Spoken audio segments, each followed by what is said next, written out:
Hi, Jan. So, Hey. thank you for taking the time to talk with me. I've been reading a lot of articles about you, and it seems like you had a sense of mission since very early on in your life. So, I was wondering if you could tell me, when you were a child, what did you want to do with your life? I always wanted to help people, and I think that I took my cues from my parents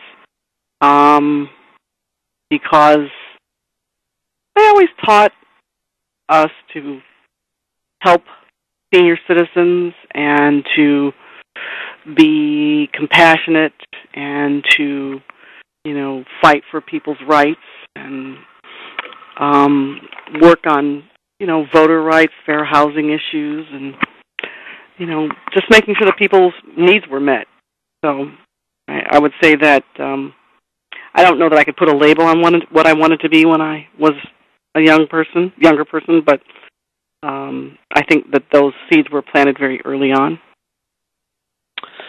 I'm from Australia originally, and I've been living in California for the last 30 years, and I noticed something about America is that so many Americans are kind of raised with the idea that they can become president of the United States if they want to.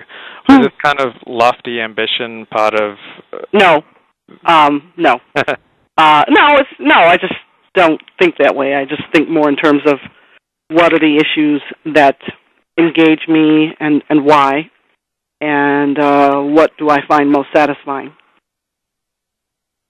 What was expected of you when you were a child? Were you expected to go into some form of public service? Or? No, not at all.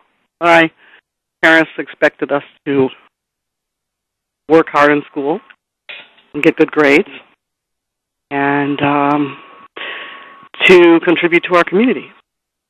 That was what was expected. Pretty traditional upbringing. And did you abide by those directives? Were you a good student? Were you public spirited? I think I was typical of most kids my age. I don't think that I was unusual in any way, other than I was always very interested in other people's perspectives, and I liked to read, and I enjoyed studying other cultures, and spent a lot of time reading books, and that was something that my parents impressed upon me at a very early age. Do you have heroes?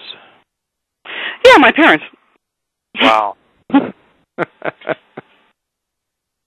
I'm reading this speech that you gave to Sinai Temple last December, and you talk about the stern lessons they taught me derived from their life experience and their first-hand accounts of some very harsh realities.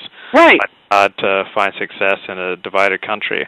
So if you could just talk a little bit more about that, perhaps something about the stern lessons. Well, I think that they were members of, they are or were, in one case, the greatest generation, the World War II generation, and they had these very strong values. And while they grew up in a very segregated country, they were still very patriotic and very optimistic and pursued the American dream with great vigor and in many cases achieved that, educating themselves, educating their children, being able to purchase a home, get a decent job, just be a part of society in a way that was meaningful. Was the world that you grew up in, the community you grew up in, was it segregated in any way? I'm talking, well, my parents were born in an earlier generation. I mean, they grew up. What my reference in that is to how they were raised. As with respect to me, I mean, we obviously still had issues that we were wrestling with even now, but not to the same extent that what they had to endure. It was very different. Right. Have you experienced firsthand racism? This kind of very harsh reality that I'm sure your parents constantly bumped into.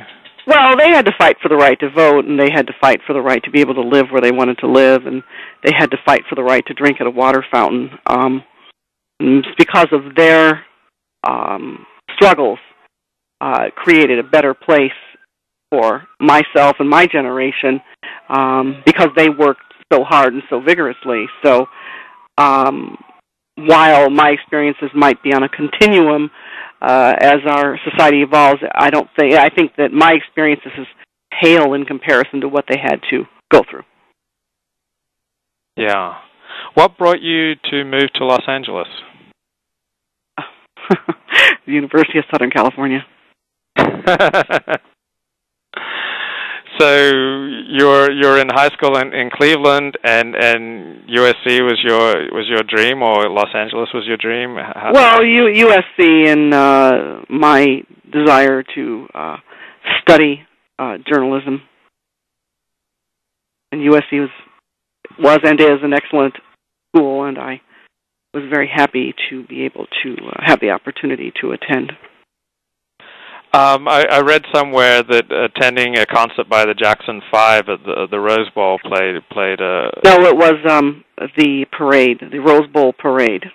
Uh-huh. And I was here with the Ohio State Alumni Association. They were playing USC in the Rose Bowl. And, I had never seen anything like that before, It was just amazing to me. It was just sort of an incredible sight. To see, the Jackson 5 and Michael Jackson and all that, and people gathered along the parade route. Never seen anything so incredible at that age, Yeah.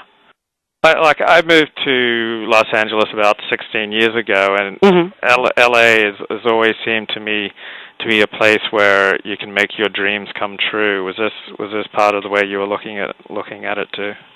Well, it certainly is not a provincial city, and I think it's a place where you can come and you can work hard and you can chip away at whatever your goals are, and you can actually achieve them, and you don't necessarily need to be, descended from the right family or, to have money or whatever. You just have to be willing to work hard.